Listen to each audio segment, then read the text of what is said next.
Right, so I'm in here late because I forgot. I finished putting the movie together, or the video together, and I forgot to do an intro. So welcome to part, oh gosh, what is it? 12? I think it's part 12 on the ZF Fairlane. It's not a ZF, it's a ZK. See, I'm tired, you can tell.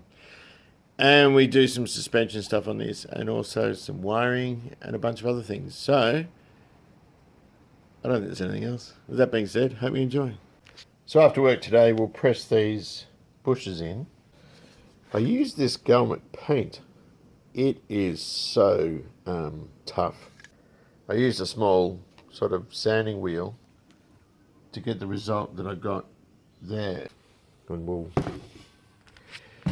you know, be able to put the rest of the car back together, or most of the rest of the front end back together, I should say.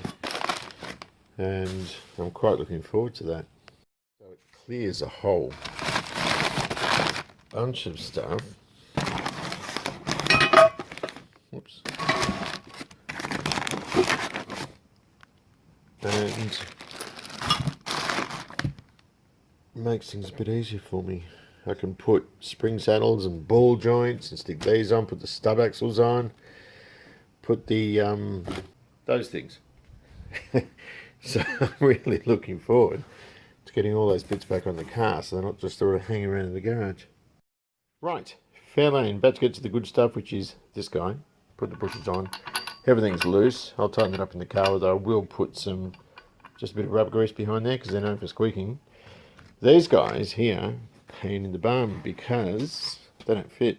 Well, they do fit, but they don't, if you know what I mean, because, and I had this problem with the XC, exactly the same thing. Yeah. And what you got is you got the locating hole, which is out. And on the XC, I elongated those, which I could do the same here, really. But it might even be easier just to cut a bit down there and then bend that in so it sits further aft, if you know what I mean. Or not. I might just file it out. I did that on the XC. Bit of a pain in the ass, really, isn't it? Aside from that, have we got focus? Yeah, I think we have. Power steering lines are in, high and low pressure. A bit worried about the radius on the low pressure there. The other one was longer. I've sort of bent that tube over, and this one sort of straighter, if you know what I mean, so it doesn't have so much of a curve. It was quite cornered before. Maybe it's a specialist hose. I've got to find rubber for that. I don't like that. And the inner rubber for that, it's one of those ones that goes on the mounts down there.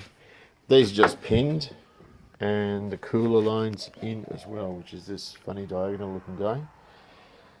And the grill mounts are all there. They're the two little plastic clips that were left over last time. There's a little rubber thing that goes over the edge of those, and there's one that goes underneath, but I haven't put that on yet because I keep climbing in and out of here. You can see my footprints on the cross member. But quite good, really. Not complaining. It just takes a little while to do this sort of stuff because you sort of fiddle with it to get it straight. That line there, and I think the 6 and V8 ones are the same. That line there looks like it should be over that way a bit more. But because it's coming up on an angle before the cross member, just want to make sure none of this stuff argues. And if you look there, the same line is... So it might actually pay to undo it from the pump, or sorry, from the, what do you call it, the box, and tighten up that radius there to bring that over. I can look at that after. I'm not too worried about it. I'm kicking everything here. I'm getting it all dirty. Right, so let's have a look at that hose. We're going to put that hose in, and then I'm going to start putting some front end stuff in, just on this side first. Right, so what we've got is controller.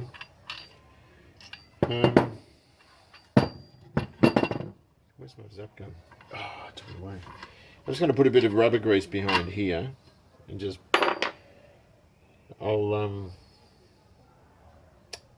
yeah, I probably shouldn't tighten those until the car's at the proper ride height, but I think I know what that is. These things squeak all the time. I think it was there's the zap gun. I think it was lithium grease we were putting on. Now these are true bastards to fit, and I'll tell you why. I had a bit of trouble because when you put the bushes in these, hang on, I'm just going to smear that around there and then stick that in. Oh, I've got to pull these bolts out a bit more there on the spline. With these, there's a brace here. And when you go to put these in, you can easily, in a press, just put one in. Taking them out's easy with the cold chisel, you just hit them. But putting them in is a little bit more problematic. So I pressed one in. Then from the other side, started to press this in, and it was folding in. So I stopped. The old shaft that we damaged, I cut down to exactly fit in there. Bolted it to this to support it here, and then everything pressed in well. So in other words, knocked those bolts out. We had this one pressed in, put this bush onto this whole pivot, and then push the whole pivot in together. And that way, that's the way I did it, which worked.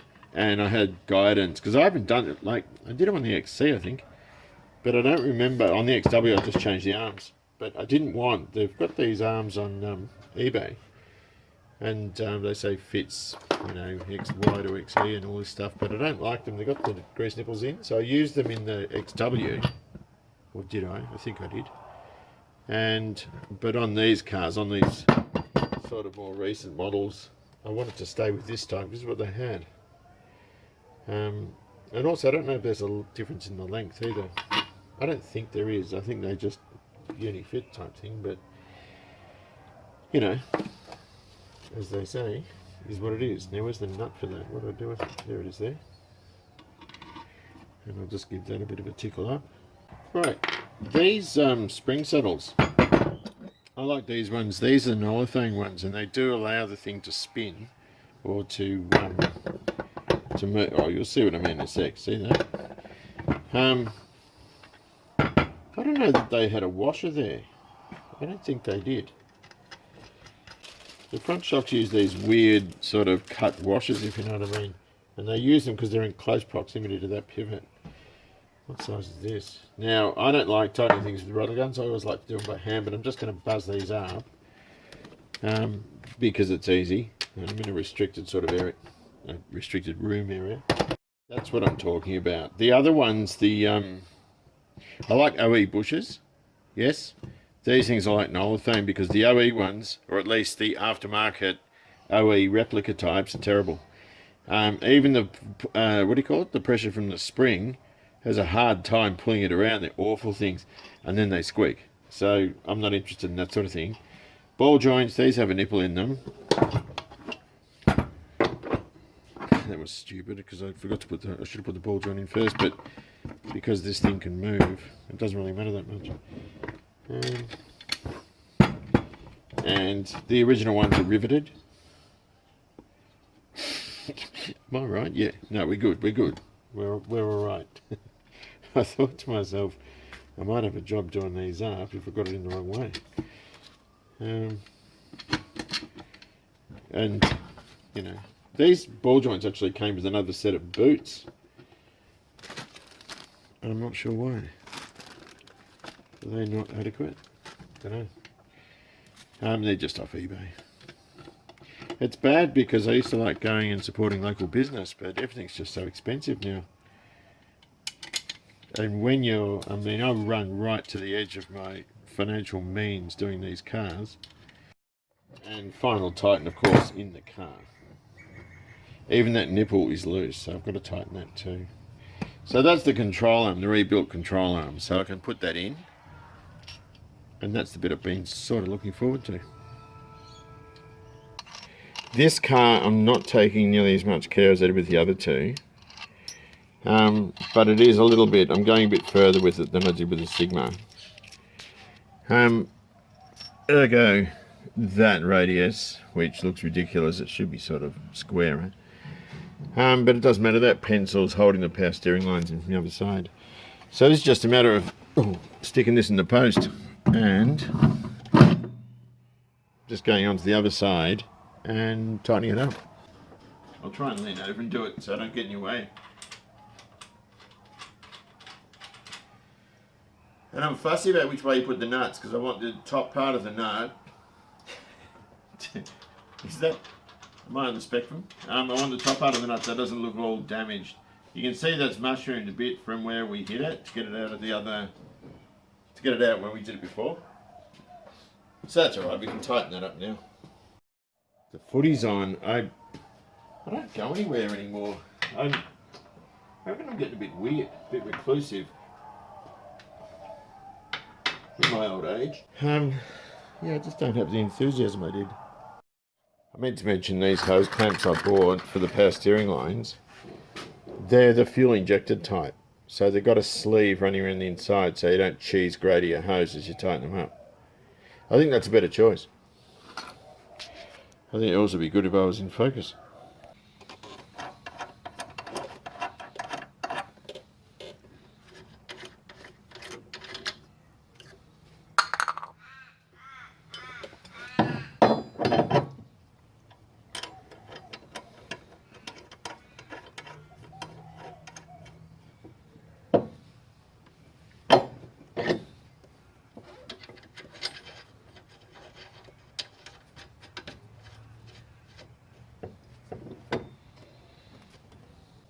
Just taking a look at this. Making a gasket. Now these aren't even, they don't just go any way. See? Hang on a minute. This one I've got too close on one side of it, but I don't think it's going to matter. It's only a sort of, there we go, that's the way it goes. Just make sure it's lined up. And you just do the usual stuff when you're making gaskets, you're just folding it. And around the corners, and that'll show you where you're going to cut it.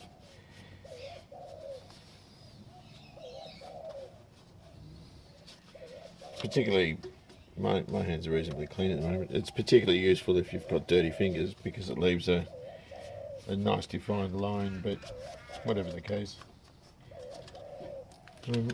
It's still pretty easy to figure. My scissors. We're going to cut it. And I always keep offcuts of this stuff because invariably you always end up using them. I haven't done a crash hot job. Ugh, I just cut that rather badly. It doesn't matter. Life's good. Oops. I need new scissors. These ones do nothing and then all of a sudden start cutting, so you quite often cut through the bit you need. Like this bit here was reasonably rubbish. And, you know, the original one that came off was foam. But this is just gasket paper. It's just an off-cut of gasket paper. So I've done the other side, which I did a much better job on than this, but it doesn't matter. So, which way did it go? That way, didn't it? This looks a lot better from that side than it does this. That's just rattle canned. I don't think it matters much. It's the sort of thing you're never going to see again. Well, a mechanic will when they look at the brakes. And again, we've got to get the orientation of this little paper gasket correct. And I've got that sitting on the back. And you probably can't see what I'm doing at the front, but it doesn't matter. Nope. There we go, hunky dory. And that will just screw in to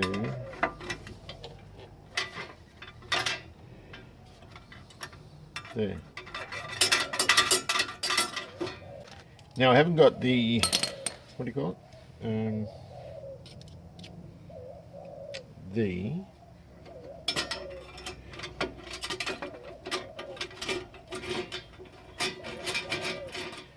The discs yet, or the springs. And the other thing that we've got to put under here, that's a bit major, is the fuel line. The fuel line's got to come up and sort of be fitted around and that sort of thing.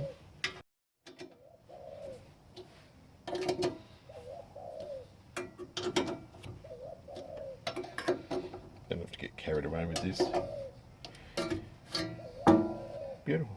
And once we've got the calipers done, they can go on, stabiliser bar, spring, discs, bearings. There's still a bit to go, but it's looking a bit better. I'd sooner that toe adjuster with the gap facing down, or at least to the side, so that debris doesn't have a way of sitting in there. But it all has to be sort of realigned. I did it, basically, I I adjusted them to the length they were, so they're bound to be adjusted in some way, but I measured the amount of thread poking out both sides and the overall length. I mentioned this in one of the previous videos. That's still Roebuck, it's off the Fairlane. I wanted something more old school, so I ordered this one, and it came with this. Powder's brakes. I just like that because it's sort of busier. And the one in the photo didn't have that. It had, and I wanted this one, 4-wheel disc brakes. I think these are on GTs or something, I'm not sure. Maybe XCs as well had them. I think mine has just power disc brakes, I'm not sure. So I'm going to put that in and paint it. The other thing is that's round where this is round too, so I'm just going to put a small cut under there to account for that flat side. So I'm going to do that, and there's a couple of other things I've got to do too. I just can't remember what they were. Oh, the rain started. I've just been having a look at this while the mood strikes. The 6-cylinder and V8 wiring is pretty much the same. It's just a couple of bits and pieces that are different. One is the location of the aircon compressor. On the 6 it's here, on the V8 it's on top of the engine over here. So the engine loom has to go. That's a starter relay. The engine loom is here, and on the 6 it goes around to the other side. On the V8 it stops there and then comes out onto the engine in convoluted tubing. So that's all going to get changed. The aircon compressor feed though, they've got a separate relay here for the aircon feed, which I've labelled, which of course comes out where the alternator wiring comes. Now the alternator on the V8 is in the same spot as the 6, it's just here. And so I'm going to take that aircon feed out and then run it down the engine loom so it's in there, just sitting terminated inside the loom. On your V8 you've got your coil and temperature sender here. What's on that side? Not much. So I'll terminate it inside that part of the loom where the coil and temp sender is. All pressure's at the back on a V8. I don't think any wiring needs to go that way at all. There is a difference on this to the earlier cars in that the loom comes down across here and then services things like I think the horn one comes up there, headlights on this side, and the washer bottle. So it's pretty easy really, it's pretty rudimentary. The thing I'm struggling with a bit is this. I don't want that back, but it is a good thing. It's a headlight relay. I'd be inclined to terminate that, get rid of it, and then relocate it. A headlight relay is not a bad thing. It's a good idea. What the heck is that? Starter. Oh, it's a starter feed. And this was, this is something I'm curious about, that brown feed there. Now on 7-volt cars, I mentioned the other one, that energizes just while cranking to give the 7-volt coil more than 7 volts, if you know what I mean, to give it a healthy spark. I need to find out where that goes. And from the look of it, what the hell have they done there? Power feed, so that'll be the trigger from the ignition, the earth. Odd. Anyway, I'm not going to use it. I don't need to on a 12-volt coil. That, of course, is the master, which goes there. So I'm just going to dick around, and there's a bit of soldering to do. I'm assuming that's an earth. I don't know why it's red, but it is. I've got to get some fusible link. Fusible link is the wire itself, and yep, that's it there. So the fusible link is still there. It's soft wiring and it's designed to fizzle out inside the sheath. They normally are separated by a little block. I think that's just been done like that, which it's probably okay, although it looks a bit mangy. I might redo it and just tape over it. And the other thing I've got to do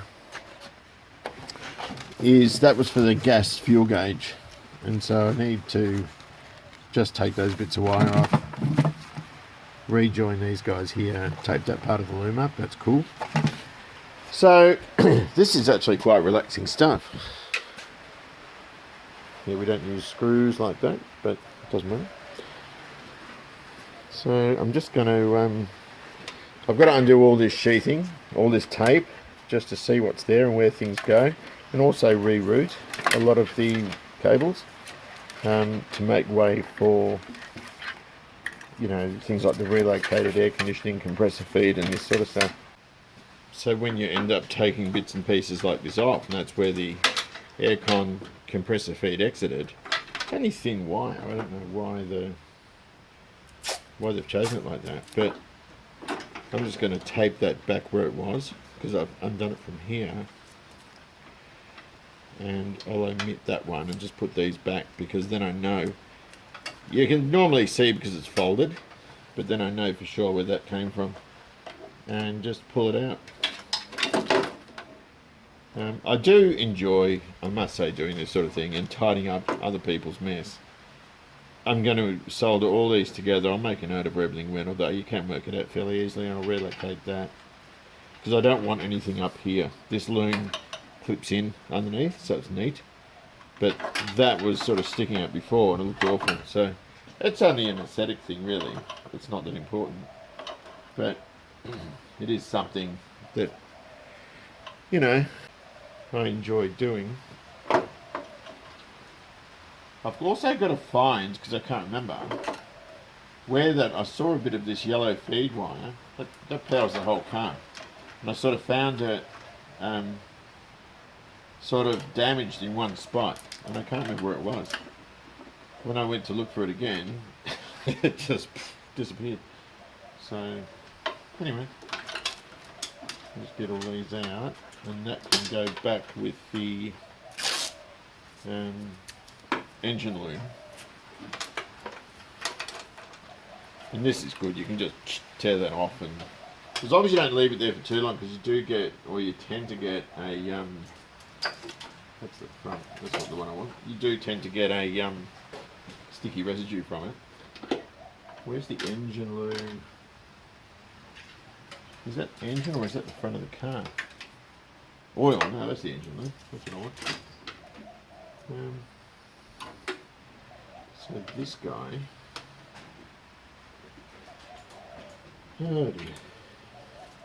And as I said, you know, all wiring for air conditioning is still there. The air conditioning unit is still there.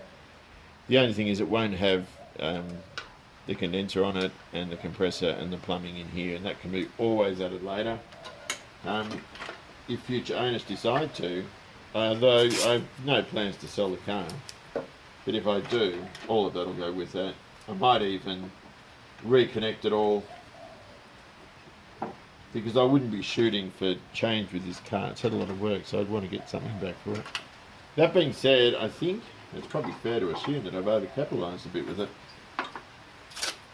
which is always going to happen when you're doing cars up, but I'm always careful. Like the XC and the XW I haven't overcapitalised at all, and most of the cars I don't, but this one got away from me a bit. I did pay far too much. It was off the sort of COVID honeymoon for sellers.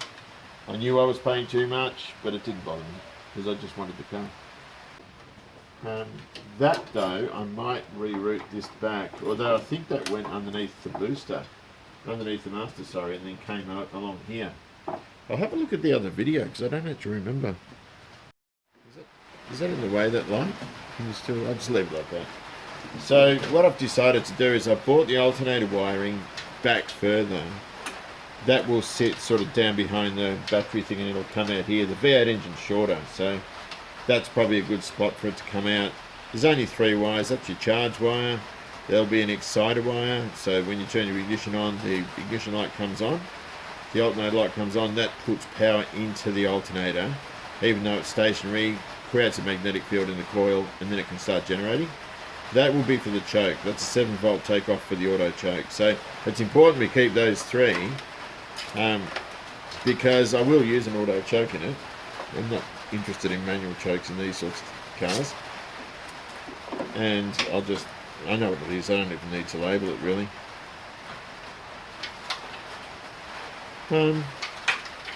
So that means there's considerably less, if you know what I mean. Once I've soldered these together, I'm going to go inside in a minute because it's raining and it's getting dark. I can tidy that loom up. Your headlight, it's a quad headlight front, and it uses a separate loom for the light. So there's an earth, high and low in there, and Parker as well. So that's what those 4 conductors are for. We leave them, obviously, not the foggiest what that is, but I'll figure it out. And you'll have a couple of earth points here for the headlights themselves, and it's important that they're grounded correctly. Negative for the battery, or sorry, positive for the battery. We'll change those out as we said before. And there was one that said battery negative, but mainly your negative just goes straight to the engine and straight to the body. That's normally how they're earthed. The way they've wired these is really quite interesting, in that you've got your feed from the dash, where I am. So there's high and low beam here coming from the headlight switch. It's a very heavy gauge wire. I imagine that would be low beam, because they're normally a slightly bigger wattage. That went to the relay, your high beams went to the relay, and there's the other feed for it there. This was connected, this powered the whole relay, and it was connected straight to the alternator for both sets of lights, which I would have thought a heavier wire to the battery probably would have sufficed. Well, oh, the doggy! Hello, doggy. This is Ivy. Oh, Ivy, baby. Right, lovely weather. So, what are we going to do? Got to go to the Wreckers. Don't really feel like going today. I want to be here to do stuff on the car. But I need to get a door for that Toyota in the hood. So, if it's straight, I'll pull it off. There's a boot garnish I want. They're always gone. And what was the other thing? Oh, the A-pillar trim on the inside. So I'm going to gather some tools quickly. I'm going to run down there and see if I can get those parts. Check this out. This is years ago. This guy donated a whole lot of electrical stuff. Shrink wrap, shrink tubing, connectors, all sorts of business here.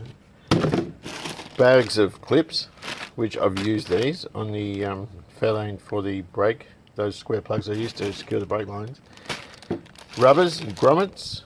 That's a Ford air cleaner, what do you call it? Oil cap one. You know, bags and bags of pop rivets. This is only a small section of what he donated. A couple of globes. More rivets. Lots of interior lights. Those sort of button clip things with a threaded top on them. Relays. More clips. Like, just a host of really good stuff. Speed nuts. Self-tappers. He also a whole lot of festoons. There was a whole bunch of stuff, more clips, cigarette lighters, interior lights, all this sort of stuff. There was also a bag, oh, those clips with the little caps on them. Like VL Commodore ones, you know, the speed nuts. They're a 10 or 6mm speed nut, and they're used on VLs everywhere. And I've been using them on the Fairlane too, because most of that is metric around the fasteners for the front. And I was amazed. And I sort of put this to the side because I was doing other stuff at the time and forgot about some of it. I've used quite a bit of stuff. There was rolls of rubber. There was 4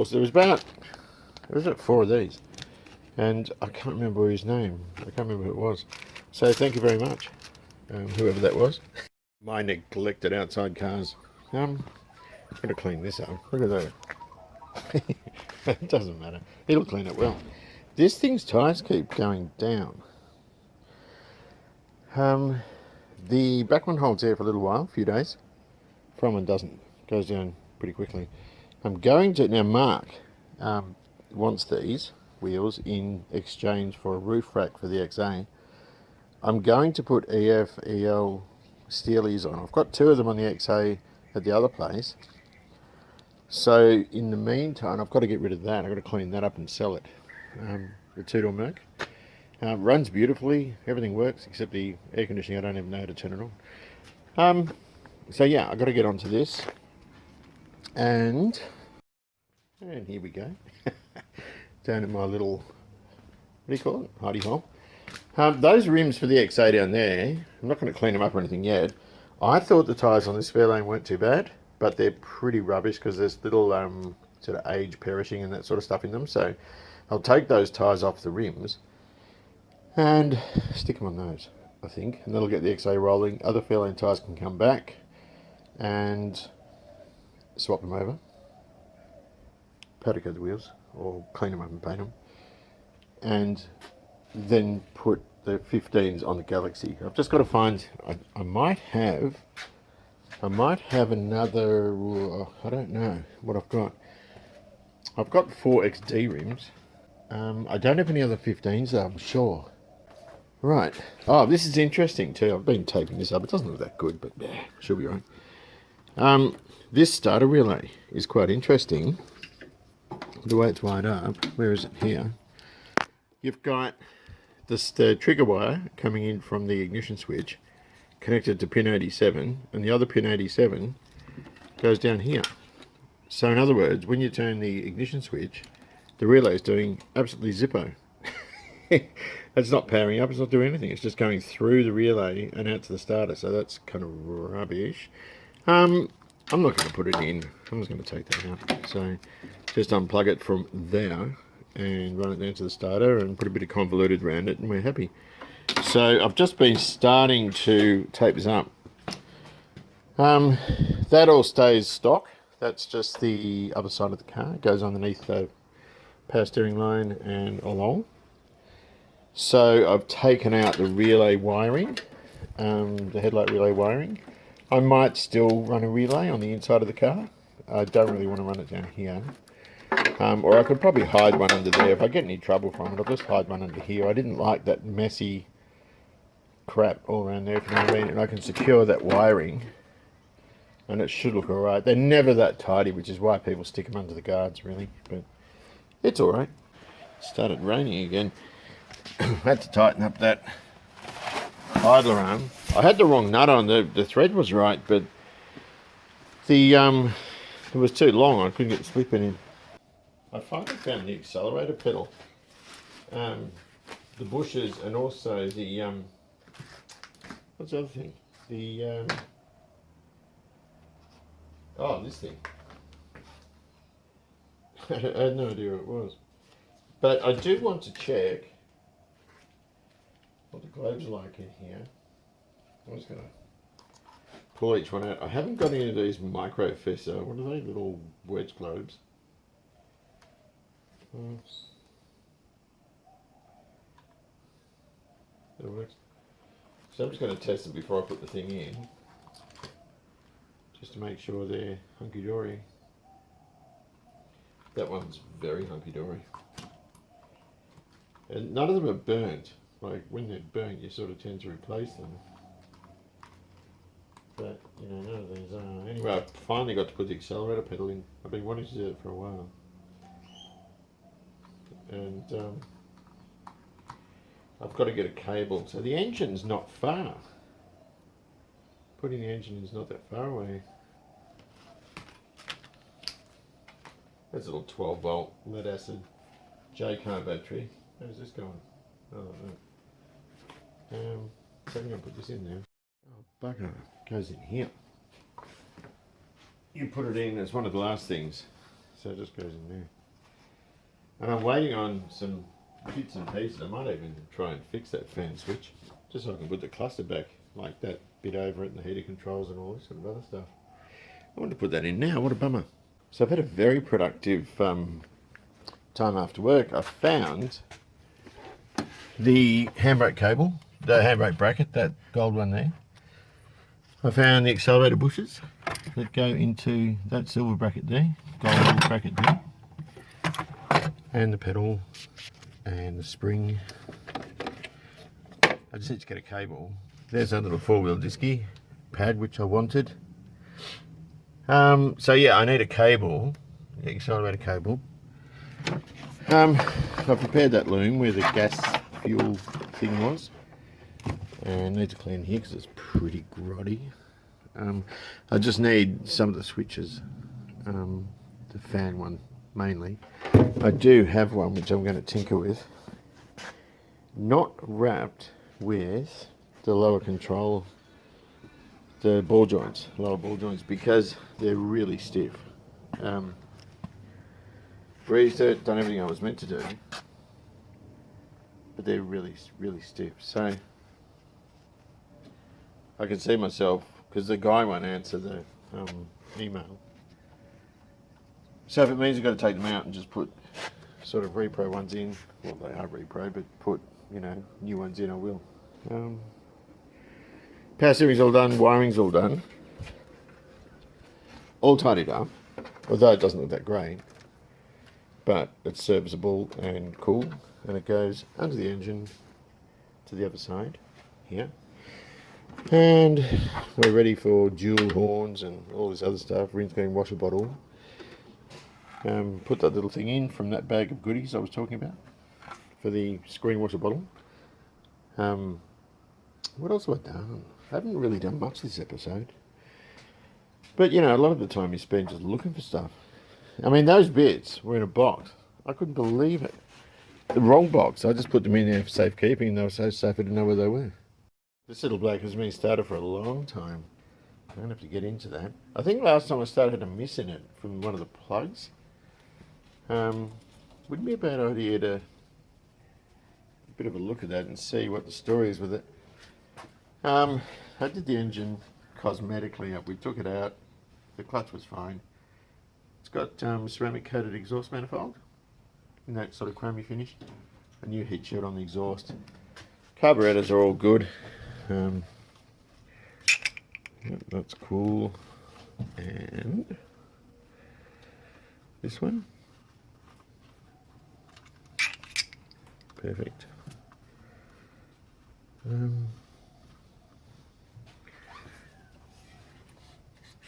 Hang on, I've got to push that. Yep, no, there's no stuck engine or anything.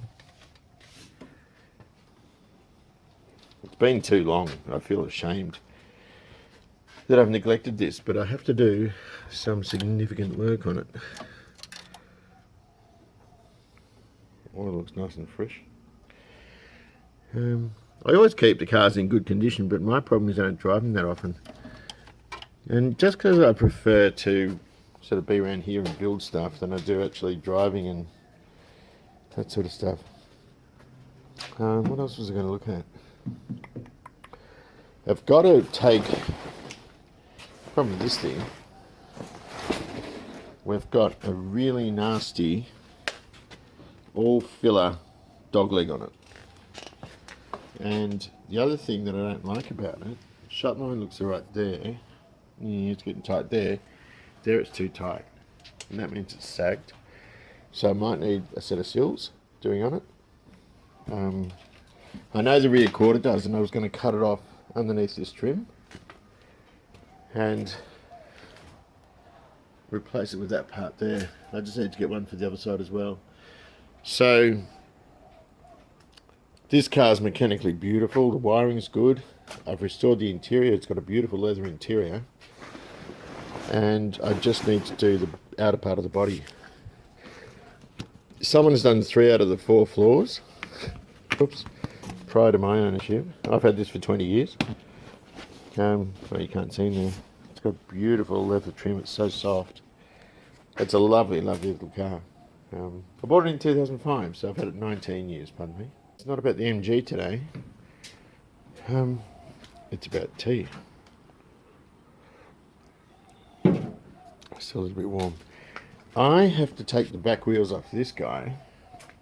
I bought some stands, and I got a note from eBay that they were deemed unsafe and haven't seen them yet. So I don't know what's the story with that. But I've got to take those wheels off. These are the wheels from the XA wagon. I'm just going to get a wire brush and cleaning there up. And then take the 2 back wheels from the Fairlane and stick the tyres on these rims.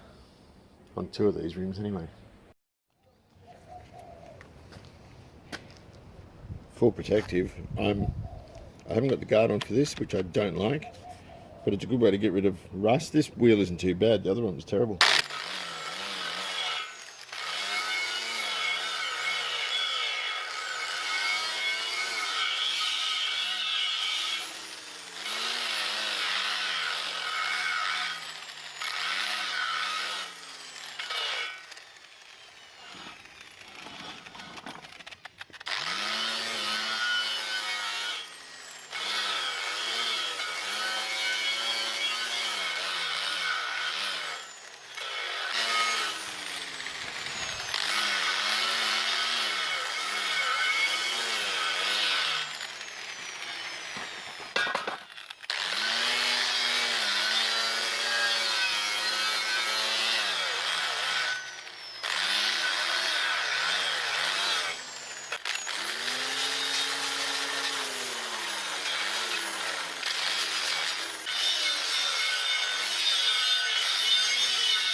Plenty of paint strip disc.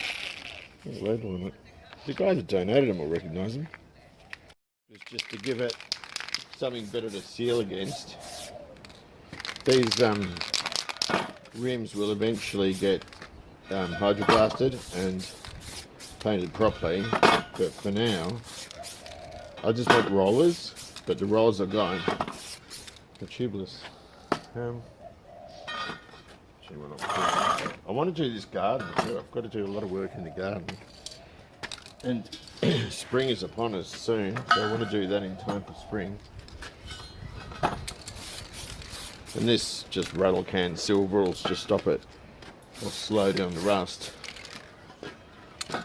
And I've also got to do around with the valve was. But these are good because they're 6-inch, you know. Found something quite interesting. The Galaxy has 2 flats, which I knew about. I thought this had 14s. It's got a 15 there, but it's got a 14 at the front. This must be the one that I've been looking at. Where is it? There. Can you see? Hang on a minute. Can you see it? The left-hand rear is a 15, and this one is also, it had me fooled. I didn't check because it's got chrome rings on it. 15. There. Which is a real pest because that's got to be drivable. So I'm going to have to put some tubes in or do something. But I'll stick a 15 on the front. I've got an EF Falcon one that'll do. And Mark wanted those, and it's a bit of a shame because that's the reason I was getting rid of them, is because they were 14s, but I've only got one 14.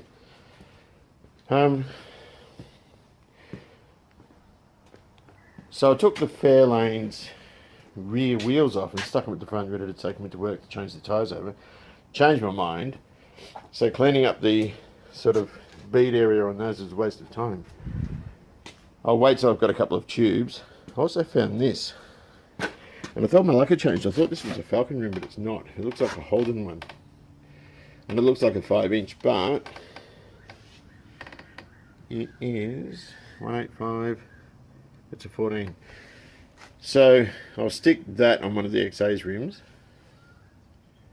along with the stuffed Galaxy one, and that should give me something to roll the XA around, and I can bring the other wheels back. But that feels like a huge waste of time, so I'm sorry about that. End of the day though, it is what it is. So take good care of yourselves, enjoy your classic, and I'll see you soon.